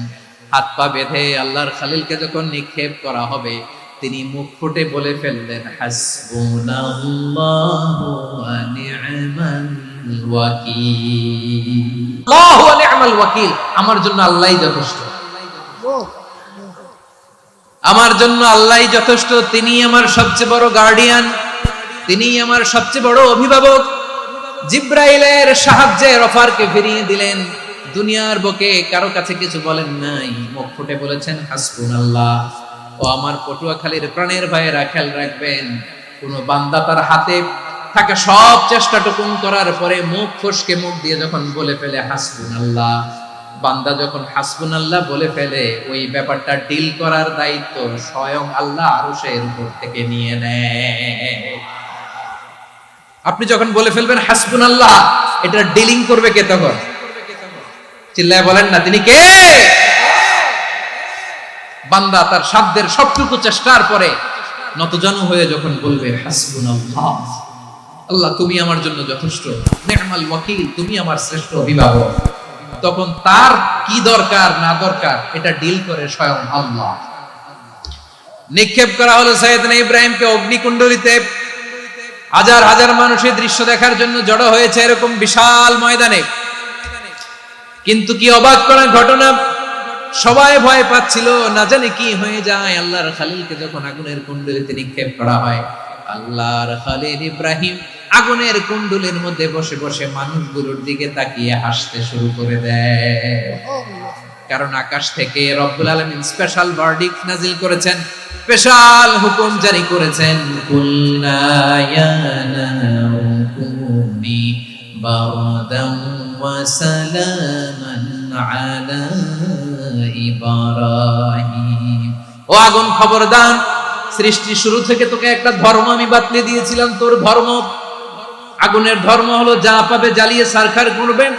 আল্লাহ বলল, আগুন তোর ধর্ম দিয়েছিলাম তুই সব জ্বালিয়ে পুড়িয়ে ছারখার করে দিবি, কিন্তু ক্ষণিকের জন্য আমি তোর জ্বালিয়ে দেওয়ার ক্ষমতাটাকে কেড়ে নিলাম, জ্বালিয়ে ভস্ম করে দেওয়ার ক্ষমতা আমি কেড়ে নিলাম। কুনি বারদান, ঠান্ডা হয়ে যা। কিন্তু এত বেশি ঠান্ডা হবি না আবার আমার ইব্রাহিমের জন্য সর্দি লেগে না আসে। সুবহানাল্লাহ, এত আস্তে বললে হবে? কুনি বারদান, বারদ মানে বরফ, ঠান্ডা। ঠান্ডা হ, কিন্তু এত ঠান্ডা হবি না যাতে আমার ইব্রাহিমের কষ্ট হয়। আগুন বলে, আল্লাহ একবার বললাম ঠান্ডা হ, আবার বলো এত ঠান্ডা হবি না যাতে খালিলের সর্দি না লাগে। কেমন ঠান্ডা হব, কেমন এনভায়রনমেন্ট তৈরি করে দেব বলো? আল্লাহ বললেন, সালামান আলা ইব্রাহিম, আমার খলিল, আমার কলিজা, আমার ইব্রাহিমের জন্য তুই জান্নাতের গুল বাগিচা হয়ে যা। ও ভাই, নবী মুসার মতো ঈমান হলে রাস্তা হবে সাগর জলে, নবী ইউসুফের মতো ঈমান হলে একে একে দরজা খোলে। নবী ইব্রাহিমের মতো ঈমান যদি আজও থাকে বিদ্যমান, অগ্নিকুণ্ডে দেখতে পাবে খুবসুরতে ফুলভাগা। কুলনা ইয়া নারু কুনি বারদান ওয়া সালামান আলা ইব্রাহিম। বান্দা যখন মুখ দিয়ে বলে হাসবুনাল্লাহ, আমার আল্লাহ আমার জন্য যথেষ্ট, এই বলে যখন নিজেকে সঁপে দেয়, তার কি লাগবে ওই দায়িত্ব স্বয়ং নিয়ে নেয় কে? সবাই বলেন, স্বয়ং নিয়ে নেয় কে? তাহলে আমার প্রিয় ভাইরা, বিপদের শুরুতেই আমরা বলবো ইন্না লিল্লাহ। শুরুতে কি বলবো? এরপরে যেই বাক্যটা পড়ে নিজের পরিস্থিতিকে আল্লাহর দরবারে সঁপে দিব, সেটা হচ্ছে হাসবুনাল্লাহ। সেটা কি? বিষ্ণু বলেন, লা ইয়াজালু লিসানুকা রাতাবান মিন যিকরিল্লাহ। সব সময় আল্লাহর স্মরণ দিয়ে, জিকির দিয়ে জিহ্বাটারে সিক্ত রাখো। আর শয়তানু জাসিমুন আলা কলবি ইবনে আদম, শয়তান বনি আদমের কলবে খামচি মেরে বসে থাকে। ফাইদা যাকারাল্লাহ খালাসা, মানুষ যখন আল্লাহর স্মরণ করে জিকির করে, শয়তান দৌড়ে পালায়। ওয়াইদা গাফালা ওয়াসওয়াসা, যখনই বনি আদম গাফেল হয় তখনই শয়তান তার হৃদয়ে ওয়াসওয়াসা দেয়। এজন্য বিপদে পড়লে ইন্না লিল্লাহ, নিজের সব টুকুন করার পরে, নিজের রোল প্লে করার পরে নিজেকে আমরা কি বলে সঁপে দিব? সবাই বলেন, সবাই বলতে হবে। আরো জোরে বলে, মনে থাকবে? বিপদে পড়লে প্রথমে ইন্না লিল্লাহ, এরপরে নিজেকে যখন সঁপে দিব তখন হাসবুনাল্লাহ। এরপরে কঠিন বিপদ যদি যখন বিশ্বনবী পড়তেন তখন কি করতেন? এমন বিপদ মাঝে মাঝে হয় না, দেয়ালে পিঠ থেকে যায়, চোখে মুখে অন্ধকার, কি করব দিশা খুঁজে পাই না, এরকম হয় কখনো? হ্যাঁ, আপনাদের হয়? হয় না? কিন্তু জান্নাতে আছেন আপনারা। হয় হয় এরকম হয়েছে না যে দেয়ালে পিঠ থেকে গেছে, চোখে মুখে অন্ধকার, কই যাব, কি করব, বাঁচানোর কেউ না, এরকম হয়েছে কখনো আপনাদের? যদি হয় তাইলে এটার সলিউশন বলবো, না হইলে তো এগুলো বলে লাভ নেই। হয় হয় হয় বিশ্বনবী এরকম কঠিন বিপদে পড়েছেন জীবনের কিছু কিছু মুহূর্তে। ওই মুহূর্তে বিশ্বনবী স্পেশাল দুইটা দোয়া পড়তেন। এই দোয়াগুলো আপনাদেরকে জানিয়ে দেয়। বিশ্বনবী বলেন, কঠিনতম বিপদে যখন পড়বা, দেয়ালে পিঠ থেকে যায়, চোখে মুখে অন্ধকার, বাঁচার কোনো উপায় নাই, তখন পড়বা লা ইলাহা ইল্লা আনতা সুবহানাকা ইন্নী কুনতু মিনাজ জালিমিন। আল্লাহ, তুমি ছাড়া কোনো ইলাহ নাই, তুমি পবিত্র, নিশ্চয় আমি জালিমদের অন্তর্ভুক্ত। সুবহানাল্লাহ বলেন। এই দোয়া সাইয়েদনা ইউনূস আলাইহিস সালাম পড়েছিলেন যখন মাছের পেটে ছিলেন। কিসের পেটে? এবং অনেক মুফাসসিরিন ইকরাম বলেছেন, অনেক আহলুল ইলমরা বলেছেন, এটা হচ্ছে ইসমে আযম। ইসমে আযম এমন দোয়া যেটা দিয়ে দোয়া করলে আল্লাহ দোয়া কবুল করে, কিন্তু এটা কোনটা, এটা নিয়ে ইখতিলাফ আছে। কোন কোন আহলুল ইলম বলেন এই লা ইলাহা ইল্লা আনতা সুবহানাকা ইন্নী কুনতু মিনাজ জালিমিন, এটা হচ্ছে ইসমে আযম। সাইয়েদনা ইউনূস আলাইহিস সালাম পড়েছেন। আপনারা পড়েননি? তুফান হইলে পড়েন না? আমাদের এলাকায় তো এটা খুব, এটার উপর ব্যাপক আমল আছে। পটুয়াখালীতে কি অবস্থা বলেন? পড়েন পড়েন পড়েন পড়েন। একটা গল্প শুনেছিলাম, পাক হানাদার বাহিনী যখন বাংলাদেশে অ্যাটাক করতো, ৭১ সালের ঘটনা বলতেছি, আমরা তো দেখি নাই, শুনছি আর কি। ৭১ যদি দেখতাম এতদিনে রাজাকার হয়ে যেতাম। আল্লাহ আমাদেরকে বাঁচাই দিয়েছে আল্লাহর মেহেরবানি, ঠিক কিনা বলেন? মন মতো হইলে মুক্তিযোদ্ধা, মন মতো না হইলে রাজাকার। কত কিছু দেখলাম এই শাহবাগের বুকে। আল্লাহ 71 সালে, দেখি নাই, আমরা শুনেছি, পাক হানাদার বাহিনী জিজ্ঞেস করত মুসলিম না অমুসলিম চেক করার জন্য, বলতো কালেমা বল, কালেমা বাতাও। তো যারা কালেমা বলতে পারতো পাকিস্তানি বাহিনী নাকি ওদেরকে ছেড়ে দিত, শুনেছি। তো একজনকে, এক বাঙালিরে পেয়ে তার মাথার মধ্যে বন্দুকের নল ধরে বলতেছে কালেমা বল সালে, কালেমা বাতা, কালেমা বল। তো ভয়ের চোটে এই দোয়া পড়া শুরু করছে। ও পড়তেছে লা ইলাহা ইল্লা আনতা সুবহানাকা ইন্নী কুনতু মিনাজ জালিমিন। পাকিস্তানি বলে সালে ये तो मुसीबत का কালেমা है। বাঙালি কয় হাম তো ভি মুসিবত মে হ্যায়। পাকিস্তানি বলে বেটা কোন দোয়া বললি, এটা তো মুসিবতের কালেমা। কয় আমিও তো মুসিবতে আছি, আমার মাথার মধ্যে বন্দুক ধরে তুমি আমারে কালেমা জিজ্ঞেস করো, এখন কোনটা কালিমা আর কোনটা কি দোয়া, আমার হুঁশ আছে নাকি? প্রিয় ভাইরা, আসলে এটা দুআউল মুসিবা, বিপদে পড়লে এই দোয়া পড়তে হয়। লা ইলাহা ইল্লা আনতা সুবহানাকা ইন্নী কুনতু মিনাজ জালিমিন। এটা পড়বেন আপনারা। এই দোয়া পড়ে সাইয়েদনা ইউনূস আলাইহিস সালাম মাছের পেট থেকে রক্ষা পেয়েছিলেন। রক্ষা করেছিল কে? তুমি ইউনূস নবীরে যখন খাইলো মাছেতে গিলিয়া, ফেরেশতা পাঠাইয়া দিলে ইসমে আজম দিয়া। প্রাণে ছিল যাহার ভয় সেথা পাইল আশ্রয়, প্রাণে ছিল যাহার ভয় সেথা পাইল আশ্রয়। মাছের পেট হতে সে যে পেল পরিত্রাণ। আল্লাহু আল্লাহু তুমি জাল্লে জালালুহু, শেষ করা তো যায় না গে তোমার গুণগান। আল্লাহু আল্লাহু সুবহানাল্লাহ পড়ে। লা ইলাহা ইল্লা আনতা সুবহানাকা ইন্নী কুনতু মিনাজ জালিমিন। বিষ্ণু বললেন দেয়ালে পিঠ থেকে গেলে, চোখে মুখে অন্ধকার, বাঁচার কোনো উপায় নাই, তখন এই দোয়াটা পড়তে হবে। এই দোয়া পড়ে আল্লাহর কাছে ফরিয়াদ করলে বিপদ মুক্ত করবেন কে? কেন এই দোয়াটা আল্লাহর কাছে বড্ড প্রিয় জানেন আমার ভাইরা? কারণ এই দোয়ার মধ্যে 3টা জিনিস আছে। আমি যেরকম আঙ্গুল উঁচু করেছি এরকম করেন তো। 3টা। কয়টা? 3টা। 1 নম্বরে হচ্ছে তাওহীদ, 2 নম্বরে তাসবিহ, 3 নম্বরে তাকরীর। আই রিপিট, আবারও বলছি, 1 নম্বরে তাওহীদ, 2 নম্বরে তাসবিহ, 3 নম্বরে তাকরীর। এই দোয়াটা আল্লাহর কাছে এত পছন্দনীয় কারণ এই দোয়ার প্রথম অংশে আছে তাওহীদ, আল্লাহর একত্ববাদের ঘোষণা। লা ইলাহা ইল্লা আনতা, ও আল্লাহ আপনি ছাড়া কোনো ইলাহ নাই, উপাস্য নাই। এই কথা বললে আল্লাহ বড় খুশি হয়ে যায়, সুবহানাল্লাহ পড়েন। এই দোয়ার দ্বিতীয় অংশে আছে তাসবিহ, মানে আল্লাহর প্রশংসা, প্রশংসা সূচক বাণী। সুবহানাক সুবহানাক সুবহানাক, ও আল্লাহ আমি আপনার পবিত্রতা ঘোষণা করছি, সুবহানাক। এই কথা শুনলেও আল্লাহ খুশি হয়ে যায়, সুবহানাল্লাহ পড়েন। এই দোয়ার তৃতীয় অংশে আছে তাকরীর, তাকরীর মানে পাপের স্বীকৃতি। তাকরীর মানে কি? তাকরীর মানে পাপের স্বীকৃতি। এই দোয়ার তৃতীয় অংশে আছে ইন্নী কুনতু মিনাল জালিমিন, ও আল্লাহ আমি জালিমদের অন্তর্ভুক্ত। আল্লাহ আল্লাহ আমি জালেম, আল্লাহ আমি ভুল করেছি, অন্যায় করেছি, আল্লাহ আমি জালেমদের অন্তর্ভুক্ত। এই পাপের স্বীকৃতি, অ্যাকনলেজমেন্ট আল্লাহ বড় পছন্দ করে।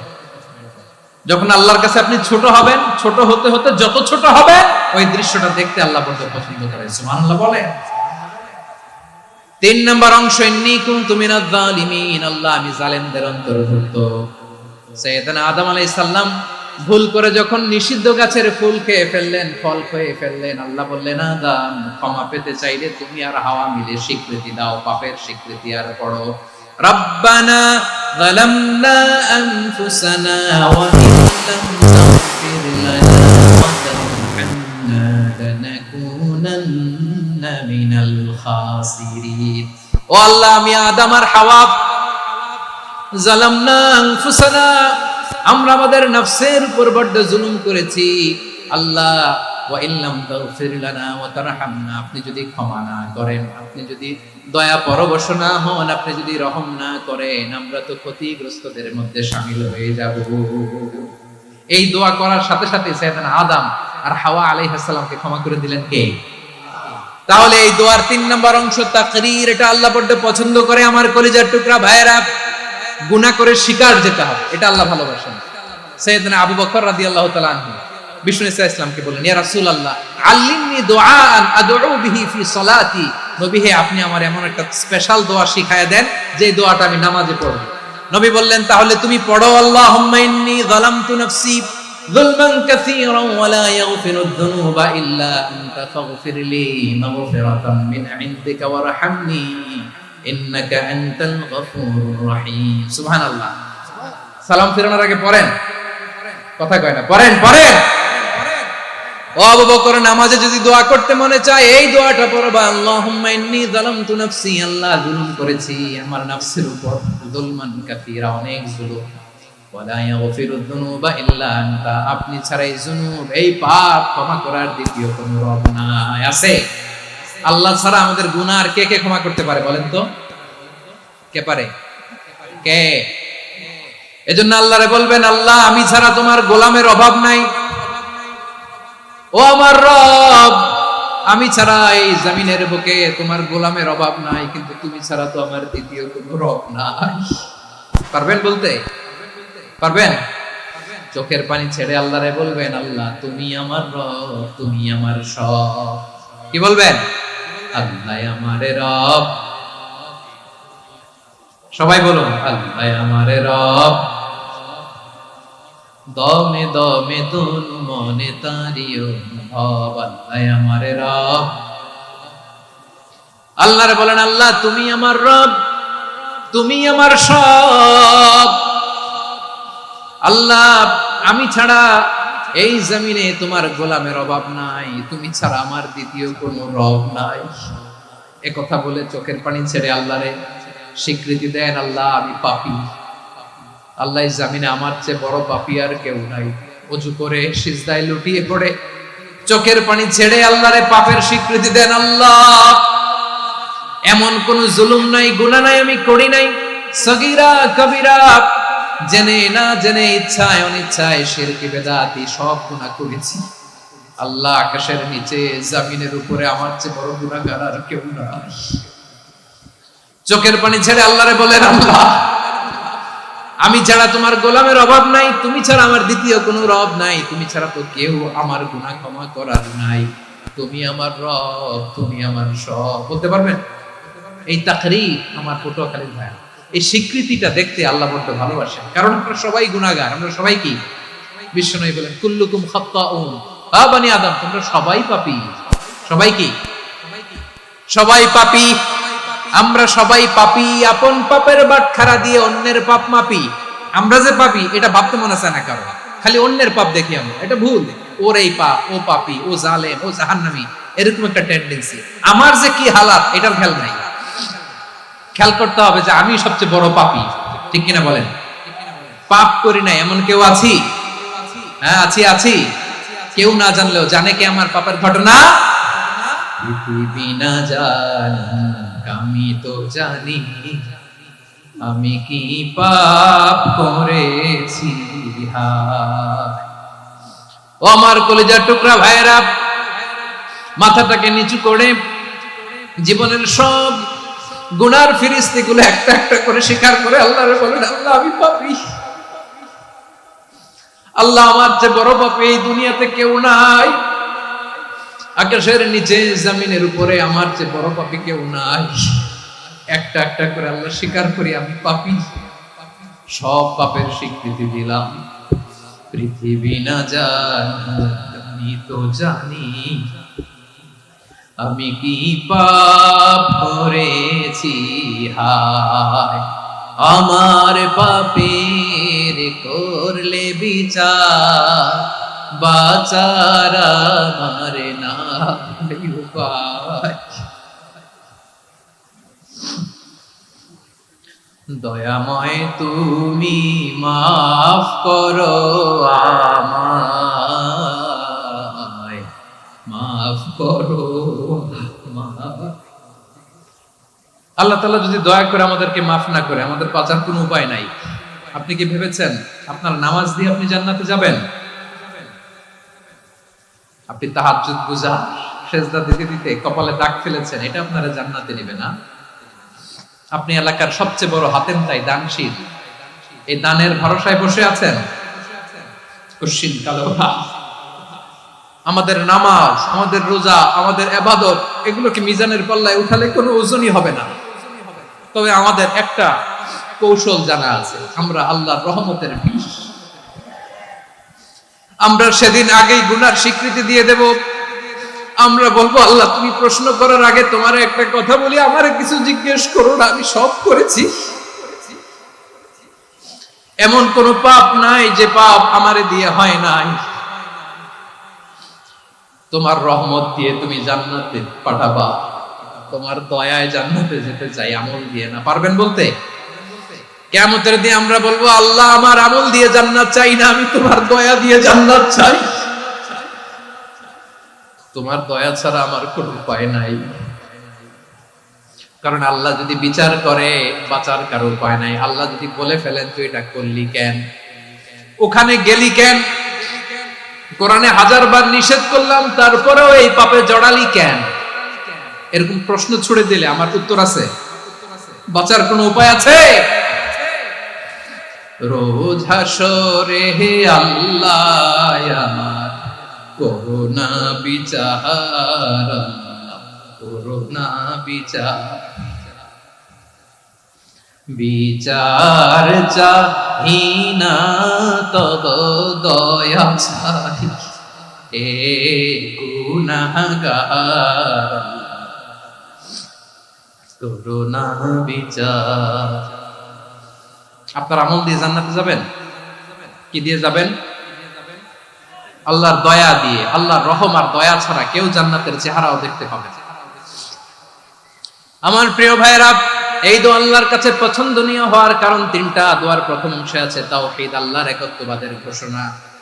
এই দোয়ার দ্বিতীয় অংশ আছে তাসবিহ, আল্লাহর প্রশংসা সূচক বাণী। এই দোয়ার 3 নাম্বার অংশ পাপের স্বীকৃতি। তাহলে আমরা সবাই গুনাহগার, আমরা আল্লাহর কাছে পাপের স্বীকৃতি দিয়ে বলবো, ও আল্লাহ ইন্নী কুনতু মিনাজ জালিমিন, আমরা জুলুম করেছি, পাপ করেছি, অন্যায় করেছি, আল্লাহ বুঝতে পারি নাই, শয়তানের ওয়াসওয়াসায় পড়ে, বন্ধুর পাল্লায় পড়ে, নফসের খায়েশ মিটাতে যে আল্লাহ করে ফেলেছি। তুমি গুনাহ না মাফ না করলে আমাদের গুনাহ মাফ করার দ্বিতীয় কেউ নাই। ঠিক কিনা বলেন? এভাবে অনুতপ্ত হয়ে যদি আল্লাহর কাছে দোয়া করেন, দেয়ালে পিঠ থেকে গেছে, কোন রাস্তা নাই বের হওয়ার, ওই মুহূর্তেও আপনাকে বিপদ থেকে উদ্ধার করবে কে? বিশ্বনবী চরম বিপদে পড়লে দুটা দোয়া পড়তেন। প্রথম হলো এটা, লা ইলাহা ইল্লা আনতা সুবহানাকা ইন্নী কুনতু মিনাল জালিমিন। এই দোয়াটা আমরা বেশি বেশি পড়ব। রাজি আছেন? সবাই আওয়াজ করে পড়ুন ইনশাআল্লাহ। আমার প্রিয় ভাইয়েরা, বিপদে পড়লে বিশ্বনবী আরো একটা দোয়া পড়তেন, লা ইলাহা ইল্লাল্লাহুল আযীমুল হালিম, লা ইলাহা ইল্লাল্লাহু রাব্বুল আরশিল আযীম, লা ইলাহা ইল্লাল্লাহু রাব্বুস সামাওয়াতি ওয়াল আরদি ওয়া রাব্বুল আরশিল কারীম। এই যে বললাম, রেকর্ড হয়ে গেছে। এখন তো আর ইনস্ট্যান্ট মুখস্থ না হলো, পরে মুখস্থ করে নেবেন। আল্লাহ ছাড়া কোনো উপাস্য নাই, তিনি সুমহান, মহা সহিষ্ণু। আল্লাহ ছাড়া কোনো উপাস্য নাই, তিনি সুমহান, আরশের অধিপতি। আল্লাহ ছাড়া কোনো উপাস্য নাই, তিনি আকাশের মালিক, জমিনের মালিক, তিনি সুবিশাল, আরশের অধিপতি। সুবহানাল্লাহ পড়েন। এই দোয়াটা কেউ যদি পড়ে যদি এর ওসিলা করে দোয়া করে, তাকে বিপদ থেকে মুক্তি দেয় কে? মনে থাকবে আপনাদের? তাহলে বিপদের প্রথম ধাক্কায় কি যেন পড়তে হয়? ইন্না লিল্লাহ। তারপরে কি বলে আল্লাহর কাছে নিজেকে সঁপে দিতে হয়? দেয়ালে পিঠ থেকে গেলে লা ইলাহা ইল্লা আনতা সুবহানাকা ইন্নী কুনতু মিনাজ জালিমিন। 2 নাম্বার হচ্ছে লা ইলাহা ইল্লাল্লাহুল আযীমুল হালিম, লা ইলাহা ইল্লাল্লাহু রাব্বুল আরশিল আযীম, লা ইলাহা ইল্লাল্লাহু রাব্বুস সামাওয়াতি ওয়াল আরদি ওয়া রাব্বুল আরশিল কারীম। মনে থাকবে? ইনশাআল্লাহ বলেন সবাই, আওয়াজ করে সবাই ইনশাআল্লাহ। অনেক সময় এমন হয়, হঠাৎ বিপদের সম্মুখীন হয়ে আমরা রেডি হয়ে বের হইছি অফিসে, হঠাৎ অ্যাক্সিডেন্টে পড়ে যাই, হঠাৎ পেটের ব্যথায় অজ্ঞান, এরকম হয় না? আপনাদের হয় না? বিষ্ণু ইসলাম বলেন, আকস্মিক দুর্ঘটনার বিপদ থেকে যদি কেউ বাঁচতে চায়, সকাল সন্ধ্যা যেন প্রত্যেকে এই দোয়াটা পড়ে। সকালে যদি 3 বার পড়ে, সন্ধ্যা পর্যন্ত হঠাৎ হঠাৎ বিপদ থেকে সে রক্ষা পাবে। To be protected from sudden calamity, sudden disaster, sudden calamity, হঠাৎ বিপদ, হঠাৎ ভয়ঙ্কর কোন আকস্মিক বিপদ থেকে আল্লাহ বাঁচায় দেয়। সকালে পড়লে সন্ধ্যা পর্যন্ত প্রোটেক্টেড, সন্ধ্যাবেলায় যদি 3 বার পরে সকাল পর্যন্ত প্রোটেক্টেড। সুবহানাল্লাহ পড়েন। দোয়াটা কি? দোয়াটা হচ্ছে বিসমিল্লাহিল্লাযী লা ইয়াদুররু মা ইসমিহি শাইউন ফিল আরদি ওয়ালা ফিস সামাই ওয়া হুয়াস সামিউল আলীম। ছোট না, অনেক ছোট, মুখস্থ করবেন। বিসমিল্লাহিল্লাযী লা ইয়াদুররু মা ইসমিহি শাইউন ফিল আরদি ওয়ালা ফিস সামা। ওই আল্লাহর নাম নিচ্ছি যে আল্লাহর নামের বরকতে আকাশ জমিনের কোনো কিছু কারো কোনো ক্ষতি সাধন করতে পারে না। তিনি সর্বশ্রোতা, সর্বজ্ঞ। সুবহানাল্লাহ পড়েন। পড়বেন এই দোয়াটা, বিসমিল্লাহিল্লাযী লা ইয়াদুররু মা ইসমিহি শাইউন ফিল আরদি ওয়ালা ফিস সামাই ওয়া হুয়াস সামিউল আলীম।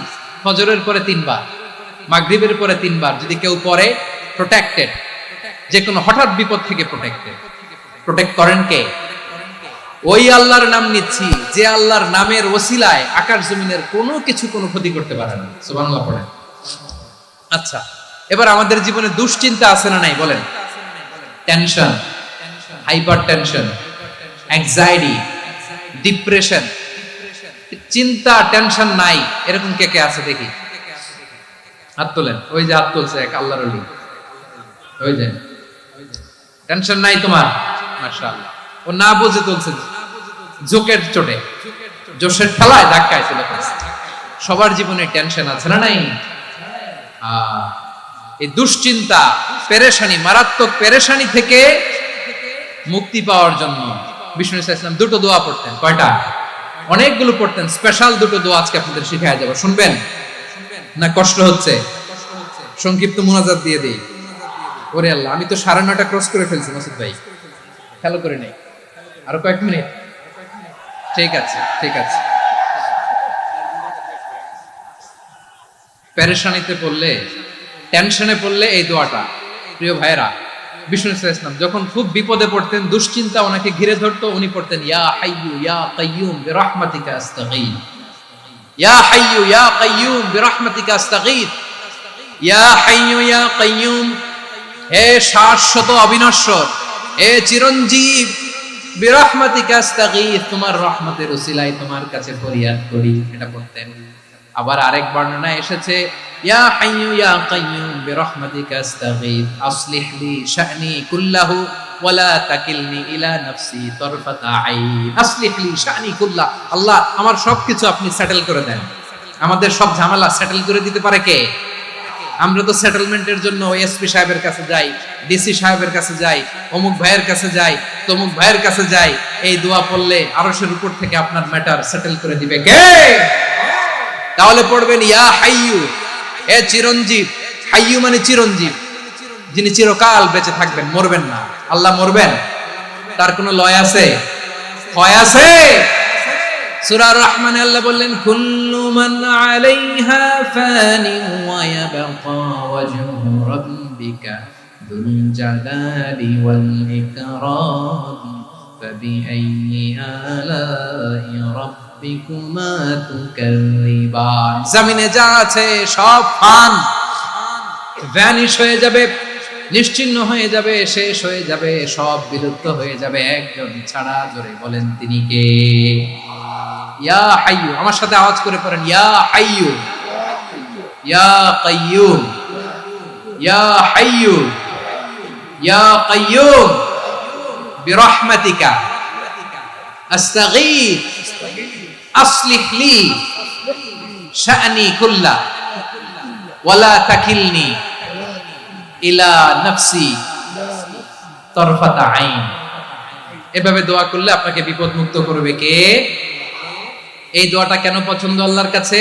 কারণ এখানে আল্লাহর 2টা সুন্দর নাম আছে, গুণবাচক নাম, আল হাই, আল কাইয়ুম। এই 2টো নাম আছে এখানে। আবার এই 2টা আয়াতুল কুরসির অংশ। আয়াতুল কুরসির শুরুতে এটা আছে না নাই? হ্যাঁ, আছে না নাই? 3 নাম্বার কারণ এটা ইসমে আজম। কোন দোয়াটা ইসমে আজম? যে দোয়া ওসিলায় দোয়া করলে আল্লাহ দোয়া ফেরায় না। অনেকগুলো মত আছে, সবচেয়ে ভ্যালিড মত হচ্ছে এটা, ইয়া হাইয়ু ইয়া কাইয়ুম। এর ওসিলা দিয়ে দোয়া করলে দোয়া কবুল করে কে? 2 নম্বরে বিশ্বনবী মারাত্মক বিপদে পড়লে আরেকটা দোয়া পড়তেন, আল্লাহুম্মা ইন্নী আবদুক, আগে দোয়াটা পড়ি শুনেন। আল্লাহুম্মা ইন্নী আবদুক ওয়া ইবনু আবদিক ওয়া ইবনু আমাতিক নাসিয়াতি বিয়াদিক মাদিন ফিয়া হুকমুক আদলুন ফিয়া কাদাউক আসআলুকা বিকুল্লি ইসমিন হুয়া লাক সাম্মাইতা বিহি নাফসাক আও আনসালতাহু ফি কিতাবিক আও আল্লামতাহু আহাদাম মিন খালকিক আও ইস্তা'সারতা বিহি ফি ইলমিল গায়বি ইনদাক আন তাজআলাল কুরআনা রাবিআ কলবি ওয়া নূরা সাদরি ওয়া জালাআ হুজনি ওয়া যাহাবা হাম্মি। সুবহানাল্লাহ পড়েন। বিষ্ণুই বলতেন আল্লাহুম্মা ইন্নী আবদুক, ও আল্লাহ আমি আপনার গোলাম, ওয়া ইবনু আবদিক গোলামের ঘরের গোলাম, ওয়া ইবনু আমাতিক বাদির ঘরের গোলাম। মানে আল্লাহ আমি আপনার গোলাম, আমার বাবা আব্দুল্লাহ ছিল আপনার গোলাম, আমার মা আমিনা ছিল আপনার বাদী। মানে আমরা গোলাম বংশের সব গোলাম। নিজের এর চেয়ে আর ছোট করে আল্লাহর কাছে উপস্থাপন করা যায় আমার ভাইরা? কথা কি বুঝতেছেন? নিজেকে এর চাইতে ছোট নগণ্য আর তুচ্ছ করে আল্লাহর সাথে প্রেজেন্ট করা যায়? বিশ্বনবী বললেন ও আল্লাহ আমি আপনার গোলাম, গোলামের ঘরের গোলাম, দাসীর ঘরের গোলাম, নাসিয়াতি বিয়াদিক আমার মাথার চুলের ছুটি আপনার হাতের মুঠোয়, আপনি ডানে টান দিলে আমি ডানে যেতে বাধ্য, আপনি বাঁয়ে টান দিলে বাঁয়ে যেতে বাধ্য। সুবহানাল্লাহ বলেন। পিছনে দুই একজন ভাই দাঁড়ালেন কেন? হ্যাঁ বসুন, জায়গা চেঞ্জ করতেছে, সেই দুপুর থেকে বসে আছে আমি জানি জানি। মাশাআল্লাহ, কেউ দুই একজন বেরিয়েছে গ্যাপ পূরণ করতেছে। মাশাআল্লাহ পড়েন সুবহানাল্লাহ আলহামদুলিল্লাহ লা ইলাহা ইল্লাল্লাহু মুহাম্মাদুর সাল্লাল্লাহু আলাইহি ওয়াসাল্লাম। বিশ্বনবী বললেন আল্লাহ আমার মাথার চুলের ঝুঁটি আপনার হাতের মুঠোয়। আচ্ছা এইভাবে কাকে ধরা হয়? যে খুব ছোট, ঠিক কি না? নিজেকে কত ছোট করলেন বিশ্বনবী।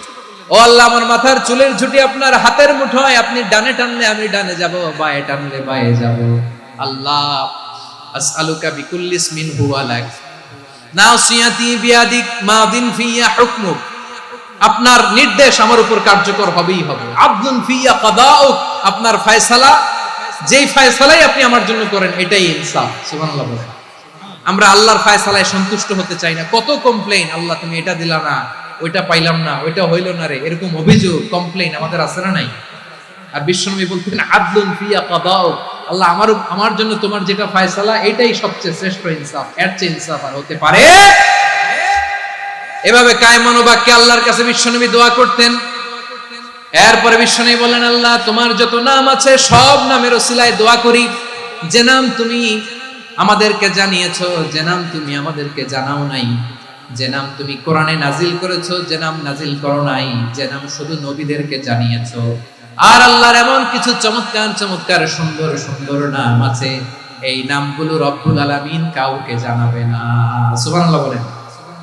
আমরা তো 99 নাম জানি, 100 নাম জানি আল্লাহ, কিন্তু আল্লাহর এমনও কিছু নাম আছে যেগুলো আল্লাহ বিশ্বনবীরও জানায় নাই।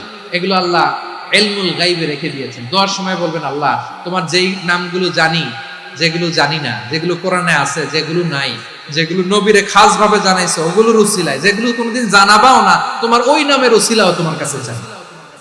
আল্লাহ কোরআনকে আমার হৃদয়ের বসন্ত বানাও, আমার বক্ষের জ্যোতি বানাও, আমার চিন্তা দুশ্চিন্তা তুমি দূর করে দাও। বিশ্বনবী বললেন এই কালিমাগুলো, এই বাক্যগুলো পড়ে যদি কেউ আল্লাহর কাছে ফরিয়াদ করে তার হৃদয় থেকে দুশ্চিন্তা কাটিয়ে দিবে কে? পড়বেন এই দোয়াগুলো পড়বেন। আচ্ছা সবশেষে বলি, ঋণের বোঝায় যারা জর্জরিত, বিষ্ণু ইসলাম চমৎকার একটা দোয়া শিখিয়েছেন। আমাদের অনেকে ঋণের বোঝায় জর্জরিত আছে না নাই? এদিকে কেউ আছেন? থাকলে হাত তোলার দরকার নেই, থাকলে এই দোয়াটা পড়বেন। এক সাহাবীর নাম আবু উমামা, নামাজের ওয়াক্ত ছাড়া উনি মসজিদে যেয়ে বসে আছে। বিশ্বনবী বললেন কি রে আবু উমামা, নামাজের তো ওয়াক্ত হয় না, মসজিদে কি? সাহাবী বলে হুমুমুন লাজিমাতনি ওয়া দুয়ুন, নবী গো ঋণের বোঝায় এমন টেনশনে আছি, ঘরে থাকতে পারলাম না, মসজিদে চলে আসতে। বিশ্বনবী বলেন আমি কি তোমার এমন একটা দোয়া শিখাবো যেটা পড়লে আল্লাহ তাআলা তোমার ঋণের বোঝা হালকা করে দিবে? আবু উমামা বললেন ইয়া রাসূলুল্লাহ অবশ্যই শিখাবেন। বিশ্বনবী বললেন তাহলে তুমি পড়বা আল্লাহুম্মা ইন্নী আউযু বিকা মিনাল হাম্মি ওয়াল হাযান ওয়া আউযু বিকা মিনাল জুবনি ওয়াল বুখল ওয়া আউযু বিকা মিন গালাবাতিদ দাইনি ওয়া কাহরির রিজাল। ও আল্লাহ তোমার কাছ থেকে দুশ্চিন্তা থেকে পানাহ চাই, কৃপণতা, ভীরুতা, অলসতা, কার্পণ্যতা, এই সব কিছু থেকে, মানুষের কঠোরতা, আমার উপর মানুষের আধিপত্য এবং ঋণের বোঝা থেকে পানা চাই। এই দোয়াটা যখন বিশ্বনবী শিখাই দিলেন, আবু মামা বারবার এই দোয়া করে, আল্লাহুম্মা ইন্নী আউযু বিকা মিনাল হাম্মি ওয়াল হাযান ওয়া আউযু বিকা মিনাল আজজি ওয়াল কাসাল ওয়া আউযু বিকা মিনাল জুবনি ওয়াল বুখল ওয়া আউযু বিকা মিন গালাবাতিদ দাইনি ওয়া কাহরির রিজাল। আবু মামা বলে এই দোয়া আমি পড়তে লাগলাম। কিছুদিন পরে দেখা গেল বিশ্বনবীর শেখানো এই দোয়ার বদৌলতে আল্লাহ তাআলা আমার সব ঋণ পরিশোধের ব্যবস্থা করে দিয়েছেন। পড়বেন আমার প্রিয় পটুয়াখালীর ভাইরা, বিশ্বনবীর জামাতা সাইয়্যিদিনা আলী রাদিয়াল্লাহু তাআলা আনহুর কাছে এক লোক এসে বলে, হে আলী, ঋণের বোঝায় আমি জর্জরিত, আমার কিছু অর্থ দিয়ে সাহায্য করো। সাইয়্যিদিনা আলী রাদিয়াল্লাহু তাআলা আনহু বললেন, আমি কি তোমারে এমন একটা দোয়া শিখাবো যেটা বিশ্বনবী আমাদের শিখিয়েছেন? এই দোয়া যদি তুমি পড়ো, লাউ কানা আলাইকা মিসলু জাবালিন কাবীরিন দাইনান আব্দুল্লাহু আনকা, পাহাড় পরিমাণে যদি ঋণের বোঝা হয়, আল্লাহ এটা পরিশোধের ব্যবস্থা করে দিবেন। ছোট্ট একটা দোয়া বিশ্বনবী শিখালেন, বললেন তুমি পড়বা, আল্লাহুম্মা কফিনি বিহালালিকা আন হারামিকা ওয়া আগনিনি বিফাদলিকা আম্মান সিওয়াক। বুঝতে আছে? হ্যাঁ আছে। আল্লাহুম্মা কফিনি বিহালালিকা আন হারামিক, আল্লাহ তোমার হালাল দিয়ে আমাকে পরিতুষ্ট করো, হারাম থেকে বাঁচিয়ে রাখো, আর তোমার অনুগ্রহে মানুষের মুখাপেক্ষী যেন আমি না হই, আমি যেন সবসময় তোমার মুখাপেক্ষী হয়, ওই তৌফিক দিও। সুবহানাল্লাহ পড়েন। এই দোয়া বেশি বেশি পড়লে ঋণের বোঝা হালকা করে দিবে কে? তাহলে প্রিয় ভাইয়েরা, বিপদে পড়লেই প্রথমে কি করবেন? পটুয়াখালী ভুলা গেছে, বিপদে পড়লেই প্রথমে ইন্না লিল্লাহ কি বলে নিজেকে আল্লাহর কাছে সঁপে দিতে হয়, হাসবুনাল্লাহ। চরম বিপদে দেয়ালে পিঠ থেকে গেছে, তখন লা ইলাহা ইল্লা আনতা সুবহানাকা ইন্নী কুনতু মিনাজ জালিমিন, এরপরে লা ইলাহা ইল্লাল্লাহুল আযীমুল হালিম। এই দোয়া আকস্মিক বিপদ, হঠাৎ যেন কোনো বিপদ আমাকে পেয়ে না বসে, এটার জন্য বিসমিল্লাহিল্লাযী লা ইয়াদুররু মা ইসমিহি শাইউন ফিল আরদি ওয়ালা ফিস সামাই ওয়া হুয়াস সামিউল আলীম। সকালে 3 বার, রাতে 3 বার। আর মারাত্মক tension, hyper tension, anxiety, depression থেকে বাঁচার জন্য 2 দোয়া, ইয়া হাইয়্যু ইয়া কাইয়্যুম, ইয়া হাইয়্যু ইয়া কাইয়্যুম, মনে থাকবে? আর আল্লাহুম্মা ইন্নী আবদুক, এই দোয়া। ঋণ থেকে বাঁচার জন্য 2 দোয়া, আল্লাহুম্মা ইন্নী আউযু বিকা মিনাল হাম্মি ওয়াল হাযান, এটা। আর আল্লাহুম্মা কফিনি বিহালালিকা আন হারামিকা ওয়া আগনিনি বিফাদলিকা আম্মান সিওয়াক। আর সব সময় পড়ার জন্য একটা আমল দিয়ে যাই, উঠতে বসতে, অফিসে যাচ্ছেন, অফিস থেকে ফিরতেছেন, বসে আছেন, শুয়ে আছেন, ছোট্ট এক শব্দে আমরা যেন বেশি বেশি পড়ি আস্তাগফিরুল্লাহ। আওয়াজ করে আমার সাথে পড়ুন, আস্তাগফিরুল্লাহ। আবার পড়ুন, আস্তাগফিরুল্লাহ।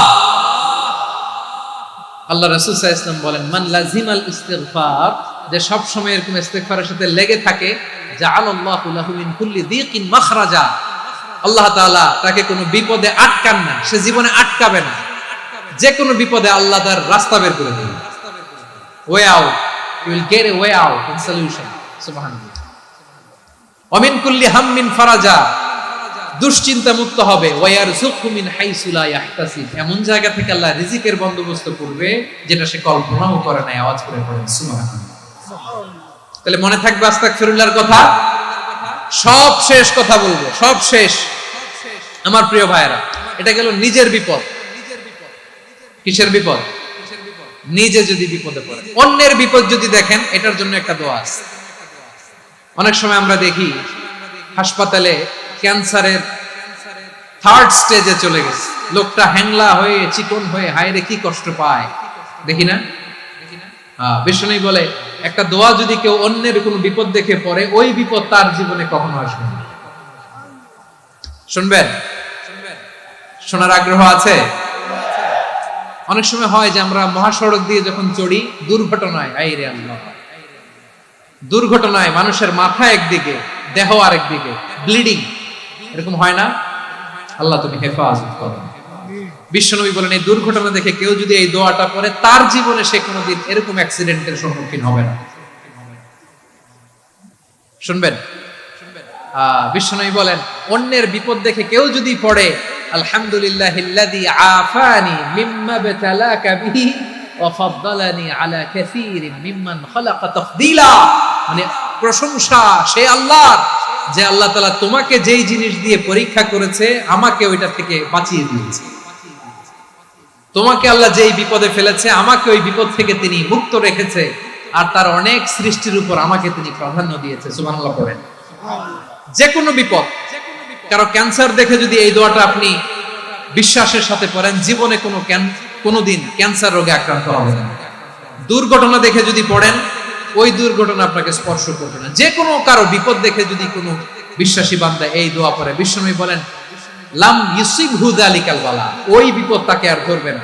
উফিয়া মিনহু মিন যালিকাল বালা কাইনাম মা কান, সে যতদিন হায়াত পাবে কোনোদিন ওই বিপদ তাকে স্পর্শ করবে না। এই দোয়াটা পড়তে রাজি আছেন আমার প্রিয় ভাইরা? তাহলে পুরো আলোচনার সেন্ট্রাল থিম হচ্ছে আমাদের জীবনে বিপদ আসবে, কষ্ট আসবে, দুঃখ আসবে, কিন্তু বিপদে আপদে আমরা হাল ছেড়ে দিব না, হতাশ হব না। মুমিন হতাশ হয় না, নিরাশ হয় না, হাল ছেড়ে দেয় না। মুমিন ভরসা রাখে একজনের উপর। আওয়াজ করে বলুন, যিনি কে? বিপদে পড়লে আমাদেরকে উদ্ধার করে কে? আবার আমাদেরকে যদি কোনো নেয়ামত আল্লাহ দিতে চান, ওইটা কেড়ে নেওয়ার ক্ষমতা কারো আছে? তাহলে আমরা কানেক্টিভিটি বাড়াবো কার সাথে? আমাদের প্রার্থনার ফরিয়াদের হাত তুলবো কার কাছে? রাজি আছেন পটুয়াখালীর ভাইয়েরা? মনে থাকবে কথাগুলো? আল্লাহ তাআলা আমাদের সবাইকে কথাগুলো বোঝার ও আমল করার তৌফিক দান করুন।